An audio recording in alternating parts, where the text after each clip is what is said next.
I'm so hungry. You want this bread, piggy? I'll give you my blessing, cause I have no money. Can't believe my mom left. Hey, Zaddy. I see you're a short king. You might have status, but I'm rich in love. That sounded super cringe. The movie begins with some useless ass NPC kids. And they think they're hard by harassing museum staff, but one staff that's dressed like a flight attendant for some reason takes the kids on a tour to show them the book of life and tells them a little story. I love mayo. Of course you do, you're white. So there's the normal world, and then there's the land of the remembered where the dead live on thanks to the memories of their loved ones that are still living. Then there's the land of the forgotten, a place where the dead go when they're no longer remembered and forgotten, which is pretty similar to Coco. Now there are rulers like Red Dress Fine Shit that rules the land of the remembered, while this Victoria's Secret Angel Wings wannabe rules the land of the forgotten. And this dude's just happy to be around making candles cause he gay. And we finally get to watch the actual movie, which is about two rulers, Red Dress Baddie and Musty Victoria's Secret, that makes a bet which boy is gonna marry the girl cause they both like her. I'm obsessed with mustache. Ew. So we meet Manolo, who's a simp nice guy that wants to be a musician that is ridiculously down bad. And then there's Joaquin, who's the stereotypical media portrayal of toxic masculinity, and both his parents are either dead or left for the milk. And the girl's name's Maria, who's like, I belong to no one, cause I'm a boss slay queen modern woman that don't need no man while playing with two guys' feelings. Yas, period. So if Musty Victoria's Secret wins the bet, then he gets to rule over the land of the remembered, and Red Dress Latina must stay in the land of the forgotten, but if she wins, then Musty Wrinkles needs to leave the humans alone. And that is a terrible bet for Red Dress Lady, cause she gains nothing from this bet. So the two rulers puts on a disguise to interact with little kids, and hey yo, why are they grown ass so obsessively watching little kids?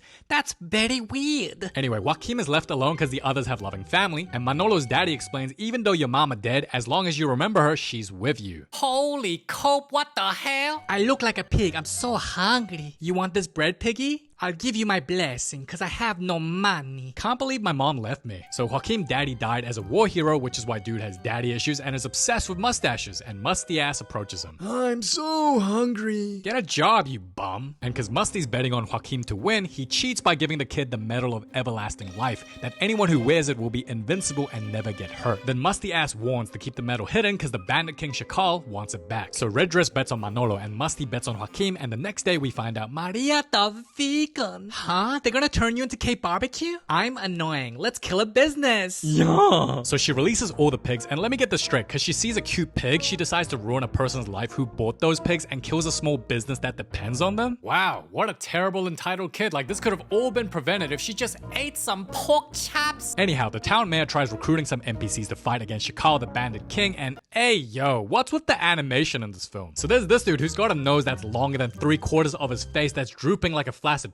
Then there's this dude who's got eyes that don't even look straight, looking like he struggles to count to 10. And then there's this dude where his nostrils are facing upwards, making his nose look like a brick. What is this animation? Then the troublemaking vegan shows up, flexing she killed some guy's business. I'm entitled with no self-awareness, lol. And the general gets knocked out as a big boar shows up as Joaquin starts flexing his new power from the medal he got. Wow. Yo, this kid is gullible. What if Musty was lying and the medal doesn't make you unstoppable? Then this poor kid would be dead. Then Manolo unintentionally starts showcasing his bullfighting ability and baits the bull to knock itself out. And by the time the general wakes up, he credits Joaquin for saving him and the town while telling Manolo to shut his guitar playing ass up. What the hell? Oh.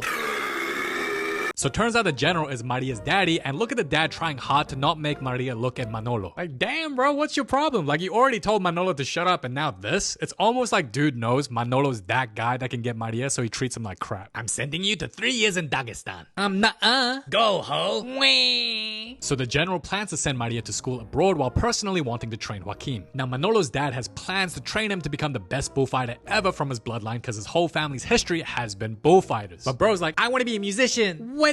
I want to sing and twerk. Yo, he acting like his son said he's joining the cartel. And similar to the Asian culture, the film teaches family is extremely important when it comes to kids' upbringing or the job that they want. Because oftentimes the cons of being very close with your family is that you don't have very much say in your career path, because if you don't listen to them, they'll disown you. And Maria gets sent abroad to Spain and her dad's stupid ass starts crying. Okay, then maybe just don't send her away. You know you don't have to, right? Then Maria continues to play with the two boys' feelings in case she can't find a good man in Spain, and Manolo's down badass just casually gives her a 20-year commitment by making her take care of the pig as a pet. We were meant to bring gifts? And Maria's like, boy, you can't even buy a gift if I asked you. You're broke, remember? Then Maria gives Manolo a gift because she broke his guitar and gets him a new one which says always play from the heart. And both of the Sims start chasing her like, I'll sing for you, I'll fight for you, I'll wait for you. I don't know. Revolving your entire life around one girl is low-key crazy. Like, just focus on yourself, and if she comes back into your life, great, and if not, no problem, just keep it pushing. So we see the highlight montage of Manolo forced to train to be a bullfighter, although he secretly plays music on the side while Joaquim works out like crazy and grows up to be an unstoppable military hero. Whereas Manolo is in a mariachi band still getting hated on by his parents for wanting to do music. You know what? I don't blame the dad for not wanting the son to play music, especially because he knows his son is extremely talented at bullfighting. And last time I checked, yeah, bullfighting is a lot more profitable profession than just being in a mariachi band. So, I mean, I get why he acts the way he does. Because even though Manolo wants to play music, he doesn't really have a set ambitious goal like being the best musician ever or writing his own music to sell the most amount of CDs. He just says, I want to be a musician with no real plan in mind, and that can be frustrating to watch. And because of that, the dad just sees him as a lazy bum that plays music on the street and guilt trips him into doing a bullfight saying, if you love your family, then do it for me. Hey, what's up, loser? Hey, Zaddy. I see you're a short king. You might have status, but I'm rich in love. That sounded super cringe. I guess this is pretty much the modern equivalent of Manolo working as a school janitor that plays music on the side while Joaquim is an outright celebrity. Yo, I'm surprised they're still friends. Like, I wouldn't be shocked if Manolo hates Joaquim deep down. And by free coincidence, Maria's back from Spain and she still has the piggy Manolo gave her as the other girls badmouth her. I heard she cares about the environment. Performative. Then we see her face reveal and Joaquim is down bad. Oh, the wood figure got a woody. I bet she's not natural. Yeah. And even Musty's down bad. Because Maria the vegan, she not happy with the bullfighting. It's like, come on, girl. You never tried beef? You should try it. It's delicious. Then Manolo locks in like he's prepared his whole life for this moment and aura farms the crap out of this bullfight, even writing Maria's name down while dodging the bull. Oh, he the jester maxing. And when it's time to kill the bull, the dad says, do it for me. And he's about to do it, but seeing Maria's concerned reflection, he decides not to just to impress her. Ooh. I'm vegan for Maria. Yo. I'm performative. Yo. You stupid. So bro blacks out and when he wakes up, his family disowns him. You're embarrassing, performative, and cringe. I'll be the jester Maria needs. You are no son of mine. And he gets the Asian treatment. And even the cow's looking at him like, come on, bro. You were supposed to kill me. It was my destiny. I reckon parents shouldn't disown their kid, but instead just let them try it. Let them give it a go and give them a period of time to try and make it. And if they can't, just make a deal where, all right, we'll give you this much time. And if you can't do it in X amount of time, then you got to follow what we want you to do. I think that's a much better approach than go, oh, you want to do that? Disown you. How could you? But then Manolo starts singing, which Maria hears out of free coincidence and her feelings towards him grows. Oh, it's beautiful. Then later, the general holds a party inviting everyone except Manolo and uses his daughter as a marriage piece to get Joaquim to stay to protect the town from Shikar. And we also learn that Joaquim has no game. What medal is that? Why do you ask? Who cares? And this one, Maria's thinking Joaquim might not be it. I love art and books. Books? Yo, that's crazy. You're gonna make a man very, very happy. Wow, so you one of those? They're just tools for men to play with. And it was at that moment she knew. She gonna let the street guitar playing ass that lives with his parents hit instead. I know you believed it, but you should never say it out loud. He has no game. Meanwhile, Manolo thinks of a plan to get Maria's attention by getting his goons to shake ass and sing, and when that doesn't work, Dude decides to sing himself, capturing Maria's attention again. Mamacita. Yeah. Then Joaquim gets pissed and thinks of a plan to riz her, and Musty starts to panic, thinking of another way to cheat on the bet. And Manolo thinks it's a good idea to try and kiss Maria because he sang one song when he hasn't even taken her out on a date yet. And oh, blocked by James. That rejection was lethal. Yo, Maria's a player, what the hell? What do you think I was doing in Spain? So Manolo loses aura, and when Maria heads down to go see him, Joaquim proposes. And I thought Manolo was bad enough for trying to kiss a girl without going on a single date, but nah, you got this dude who hasn't been on a single date with a girl and is already proposing, trying to marry her. Bro, are you crazy? And look at Maria's face when she sees the ring. That is not the face you want to see when you propose to a girl. Trust. What kind of loser are you? Your daddy said I could. What? I'm using you for protection. You know, usually when a guy proposes, he has this long speech about talking about how much he admires and cares about the girl, right? Well, not Joaquim. He just straight up goes, yo, your dad said I could, so that's why I'm proposing. Like, this speech isn't even about you. Your dad said I could marry you, so that's why I'm proposing. What's up?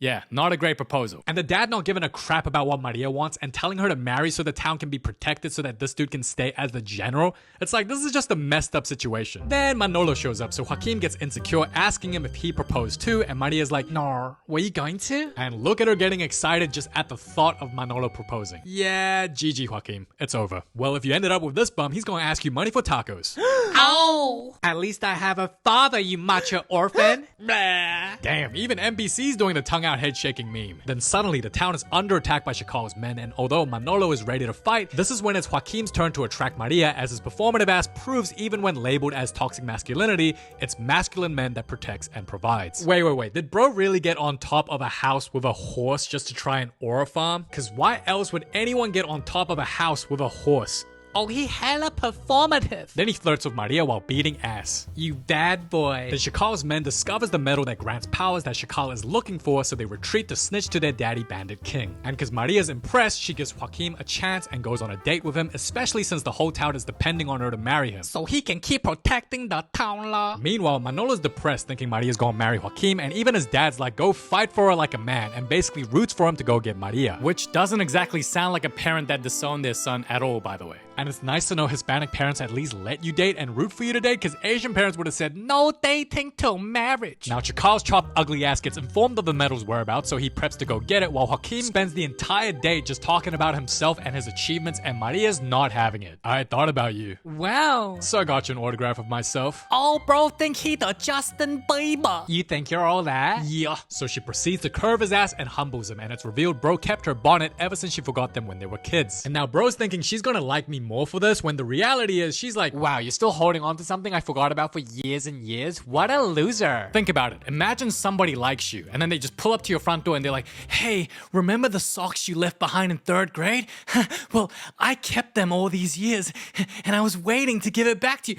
When you see that, are you gonna go like, oh, like I'm really touched and inspired? Or are you gonna go, what the hell, what a you kept my socks from 3rd grade for all these, what a weird, do you know what I mean? Do you know what I mean? So I don't think any girl's really gonna be touched by that. Then he asks if she can just think about the proposal, to which she agrees, and dude starts celebrating his mini win, which was pretty relatable that a lot of guys do. But Manolo shows up and seals the deal by getting her to agree to go on a date with him, and that's when Musty has had enough and decides to cheat again by sending a snake to stop his ass. This musty ass really said, ref, do something. So when Maria show up to the date, Manolo goes, yo, you see all that sparkly shit?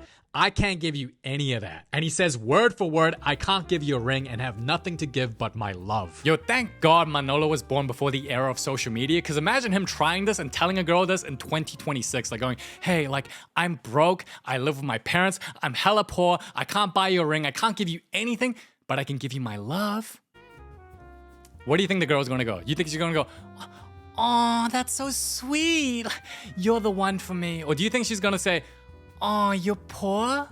Then what are you doing wasting my time, you peasant? Go get a job. Clearly you're not ready to date. Why are you wasting my time, brokey? But luckily for Manolo, she accepts him and confesses her love, because this is a movie and there's no Instagram in this world. And seeing a snake, Maria saves Manolo and gets bit in his place, and yo, imagine how much her friends would clown her in the group chat if she did all that for a peasant bum who couldn't even afford to buy her a ring. she's dead. You useless peasant! Then Maria's daddy mourns and curses Manolo. I hope you're so poor you never move out. And even his so-called bestie says it should have been him, that he should have died instead. Maria died? And Elmo Piggy Nostril says, why are you traumatizing us? We're just kids. Anyway. So while Manolo's grieving, Musty Victoria's Secret shows up and offers Manolo a chance to see her again by dying, and bro accepts with his last words saying, Maria? and he dies. Wow. What a loser. You really gonna die for a girl? Really? For a girl? Why? So she can show up to your funeral with another man? Are you dumb? So Manolo wakes up and is in the land of the remembered and gets escorted by a random NPC to go see his other past family members. And when I first saw the scene, I just went, damn, it looks like Coco really copied a lot off this film, because even the land of the remembered animation looks really similar. Then we meet his other family members that were all bullfighters, and turns out they all got killed on the job, including his grandpa. And he reunites with his mom and learns the truth that she never even wanted him to be a bullfighter. I'ma beat your dad when I see him. So his family helps lead him to Red Dress Ruler so that he can find Maria,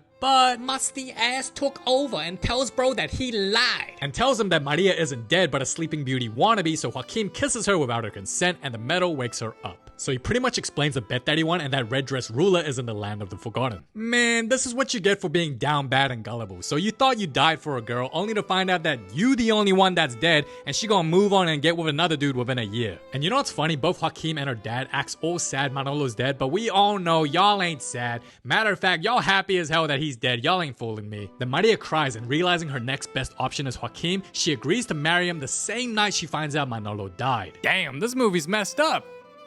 But it's entertaining. I like it. Man, I feel bad for Manolo's dad, man. No father should have to bury their own son. Anyway, Manolo takes his My Little Ponies and his mom and grandpa to go snitch to Red Dress Latina that Musty cheated. And on the journey, Manolo has to deal with balls coming on his face, no homo. Then he passes the test of judgment because apparently he has a pure heart and is a down bad simp. Then his mom continues the stereotype that Latinas are violent, and they meet the super fruity candle maker, who explains you live in the land of the remembered as long as someone living remembers you, but he warns Shakal is on his way with his army, and if they're successful in destroying Manolo's town, no one will remember Manolo or his family and they'll all go to the land of the forgotten. But on the bright side, the Book of Life has everyone's story written, but Manolo's story is still blank, meaning his story is still being written and thus Manolo ain't meant to be dead yet. So Candlemaker helps him get to the land of the forgotten and Manolo finally meets the red dress baddie. I'm a snitch. Sheba! So what's funny about the scene is Musty's actual name is Sibarba, so when Red Dress crashes out, I actually thought she said Shebar. So Musty Shebar pulls up and suddenly acts like an idiot, accidentally revealing he also gave the Medal of Everlasting Life to Joaquin. Then we see more violence from Latinas. Can I go back? No. Then Manolo makes a bet that if he wins, he gets his life back, but if he loses, his soul will be forgotten and Musty Shebar gets to rule over both realms, including the land of the forgotten, as Red Dress offers to give it to him. Wait, so because Musty cheated on his original bet, he now has a chance to win both realms? What is this film trying to teach us, that if you want to win in life, you gotta cheat? And also, how does Red Dress have so much faith in Manolo to win? Like, you already lost the land of the remembered because of him, and now you're betting on the land of the forgotten as well? Like, there's no guarantee dude's gonna win. And to top it off, Manolo says Musty can pick whatever task he wants for the bet because he says he'll pull it off. So Musty asks what is his worst fear, and figuring it out, he transports him to do a bullfight. And Manolo's test is that he's gotta defeat every bull his entire bloodline has ever faced, which is in the thousands. Meanwhile, Manolo's daddy got nothing left to lose because his son is now dead and faces Shakal one-on-one. I like dim sum. And dude joins the dead. And I kind of felt bad that the dad died because it makes me wonder if he would have still charged that recklessly at Shakal if his son was still alive. Papa? This is all your fault, you broke loser. And thanks to plot armor, all the bulls form into one giant bull to make Manolo's battle a whole lot easier. Oh, I'm broke. Concurrently, as the wedding takes place, Maria's like, it is what it is, I do. And he's like, man, what kind of I do wedding vow is that? Also, who invited the Hispanic Powerpuff Huzz? But suddenly, everyone is told Shakal is here, so dude hurries to get his medal because he knows he's nothing without it. And by the time Shakal pulls up to the town, Joaquin fights him and tries doing his thing, but is quickly separated from his medal. So bro is screwed. Use words, not violence.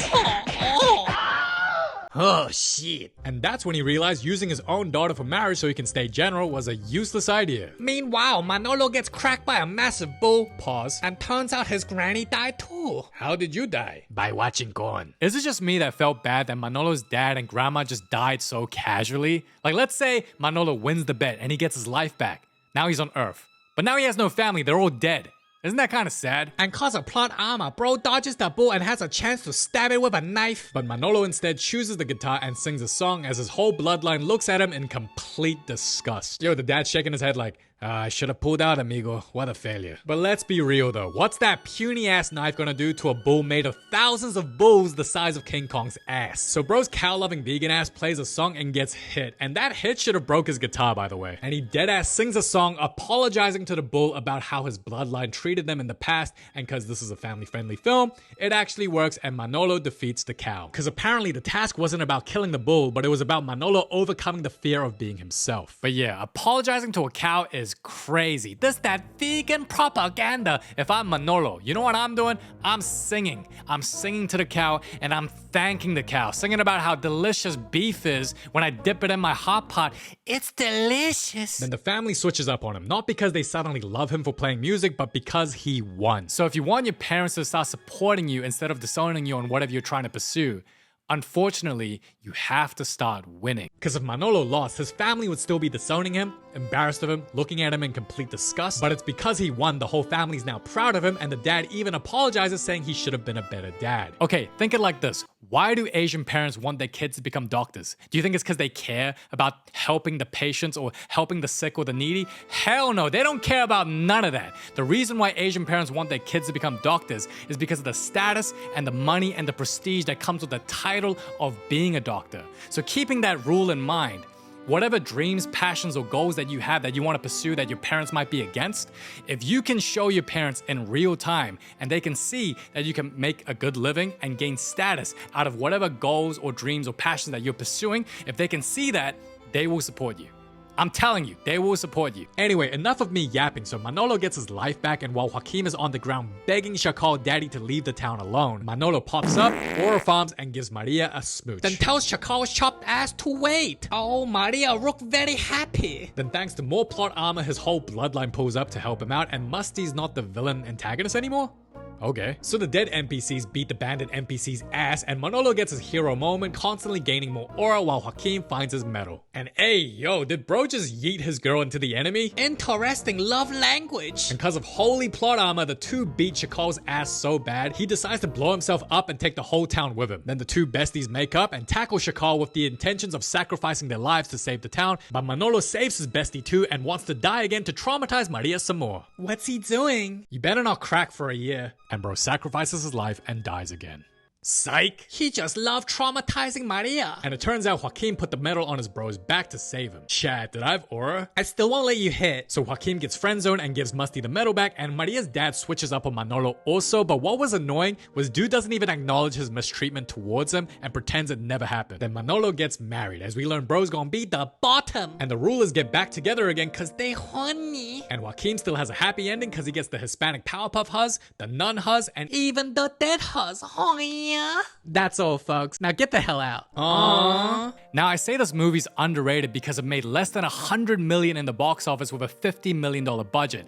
And overall, just watching the film, it was objectively, the story was good, the characters, I liked them, and the songs were great.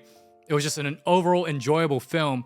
So I reckon it should have done at least $250 million in the box office, at least.